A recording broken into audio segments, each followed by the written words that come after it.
மிதுன ராசி நண்பர்கள் அனைவருக்கும் வணக்கம்.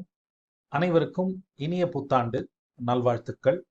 தமிழ் புத்தாண்டையொட்டி 3 பெயர்ச்சிகள் இருக்கின்றன. இதில் சனி பெயர்ச்சி ஏற்கனவே நடந்துவிட்டது. சனி பெயர்ச்சியை பார்த்தோமேயானால் 10ல் இருக்கும் சனியால் வேலை பளு அதிகரிக்கும். இது வேலையாக இருக்கலாம், தொழிலாக இருக்கலாம். உங்களுடைய மேலதிகாரி அல்லது வாடிக்கையாளர் இவர்களிடம் இருந்து வரும் எதிர்பார்ப்புகள், எக்ஸ்பெக்டேஷன்ஸ் அப்படின்னு சொல்றோம் இல்லையா, அவை அதிகமாக இருக்கும். அத்தகைய எதிர்பார்ப்புகளை, எக்ஸ்பெக்டேஷன்களை பூர்த்தி செய்ய நீங்கள் மெனக்கட வேண்டியிருக்கும்.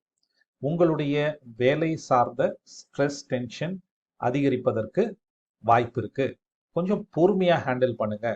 எக்காரணம் கொண்டும் வேறொரு கன்ஃபார்ம்டு வேலை இல்லாமல் இருக்கும் வேலையை விட்டு விடாதீர்கள். ஓகே, இதை கொஞ்சம் கண்டிப்பா மனசுல வச்சுக்கோங்க. ராகு பெயர்ச்சி நீங்க பாத்தீங்கன்னா 9ஆம் இடத்திற்கு ராகு வருகின்றார். இதனால் பெரிய பிரச்சனை எதுவும் இல்லை.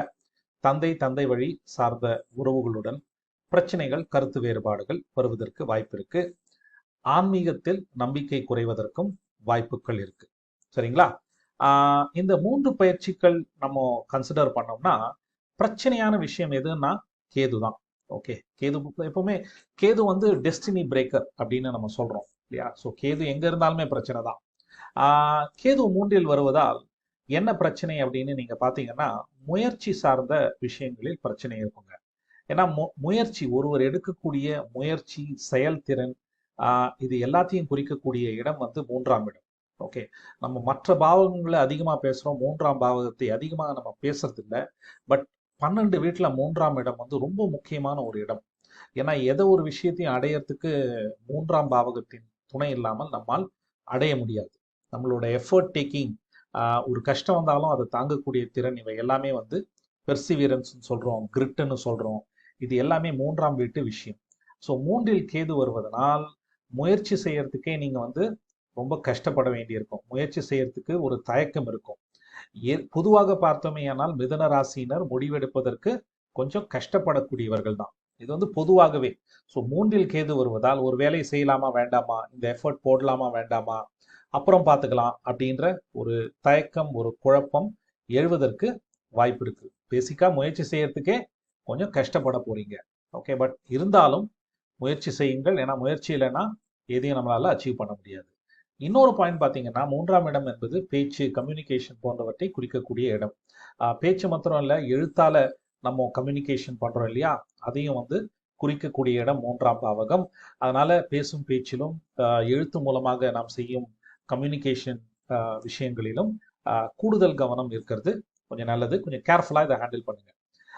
இறுதியாக குரு பெயர்ச்சி பார்த்தோமே ஆனால் 70% நல்ல பலன்கள் அப்படின்னு நம்ம சொல்லலாம். ஓகே, குரு வந்து பார்வை முக்கியம். குருவோட பார்வை வந்து எப்பவுமே பெனிஃபிஷியல்.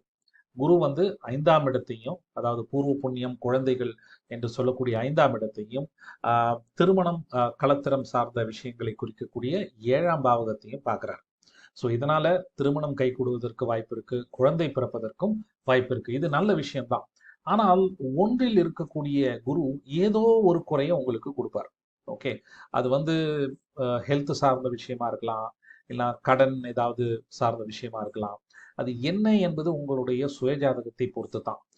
நன்மைகள் அதிகம் இருக்கக்கூடிய ஒரு பெயர்ச்சி 1ல் குரு வரக்கூடிய பெயர்ச்சி.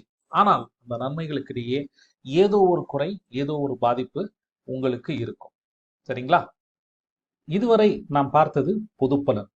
துல்லியமாக பலன் எடுப்பதற்கு நாம் ஜனனகால, அதாவது உங்களுடைய பிறந்த நேரத்தில் இருக்கக்கூடிய கிரகங்களின் நிலைகளையும் வைத்துத்தான் துல்லியமான பலன்களை எடுக்க முடியும்.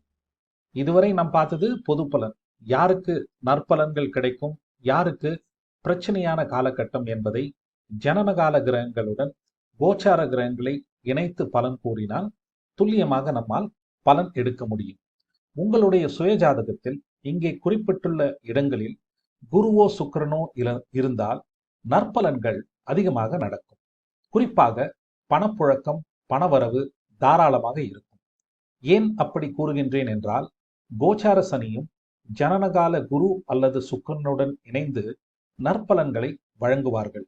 அதே போல கோச்சார குருவும் ஜனனகால குரு அல்லது சுக்கிரனுடன் இணைந்து நற்பலன்களை வழங்குவார்கள். இங்கே நான் குறிப்பிட்டிருக்கும் 2 அமைப்புகளில் ஏதோ ஒரு அமைப்பு இருந்தால் போதும். இந்த 2மே இருக்க வேண்டும் என்று அவசியமில்லை. ஏதாவது ஒன்று இருந்தாலே நற்பலன்கள் அதிகமாக நடக்கும். இந்த அமைப்பு குழந்தை பிறப்புக்கும் ஒரு நல்ல அமைப்பு என்றே கூறலாம். சரிங்களா? இது நல்ல பலன்.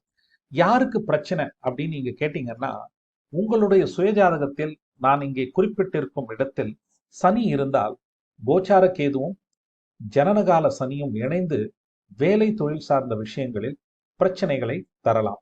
எந்த அளவிற்கு பிரச்சனை என்பது உங்களுடைய சுயஜாதகத்தை பொறுத்தது. அதே போல சூரியன் இங்கே இருந்தால் சூரியன் கேது இணைவு ஏற்பட்டு தந்தை, அரசு, மேலதிகாரி சார்ந்த விஷயங்களில் பிரச்சனைகள் எழலாம். ஒருவேளை இங்கே சுக்கிரன் இருந்தால் சுக்கிரன் கேது இணைந்து பெண்களால், குறிப்பாக இளம் பெண்களால் சில பிரச்சனைகள் வரலாம். இத்தகைய இணைவு ஒருவேளை ஆண் ஜாதகத்தில் இருந்தால் மனைவியுடன் கருத்து வேறுபாடு, பிரச்சனைகள் வருவதற்கும் வாய்ப்பு இருக்கு. அதே போல செவ்வாய் இருந்தால் சகோதரர்கள் சார்ந்த விஷயத்தில் பிரச்சனைகள் வரலாம். இத்தகைய இணைவு பெண்கள் ஜாதகத்தில் இருந்தால் கணவன் மனைவி இடையே பிரச்சனைகள், கருத்து வேறுபாடுகள் வருவதற்கும் வாய்ப்புகள் இருக்கு. அதே போல நான் குறிப்பிட்டுள்ள இடத்தில் கேது இருந்தால், இங்க என்ன பாருங்க, கோச்சார சனி, ஜனனகால கேது இவை இரண்டும் இணைந்து வேலை தொழில் சார்ந்த விஷயங்களில் பிரச்சனைகளை தரலாம். ஓகே. ஒருவேளை நான் இங்கே குறிப்பிட்டுள்ள இடத்தில் ராகு இருந்தால் உங்களுடைய உடல் ஆரோக்கியத்தில் கண்டிப்பாக கவனம் தேவை. இப்படித்தான் பொது பலனில் இருந்து குறிப்பிடும்படியான பலனை நம்மால் எடுக்க முடியும்.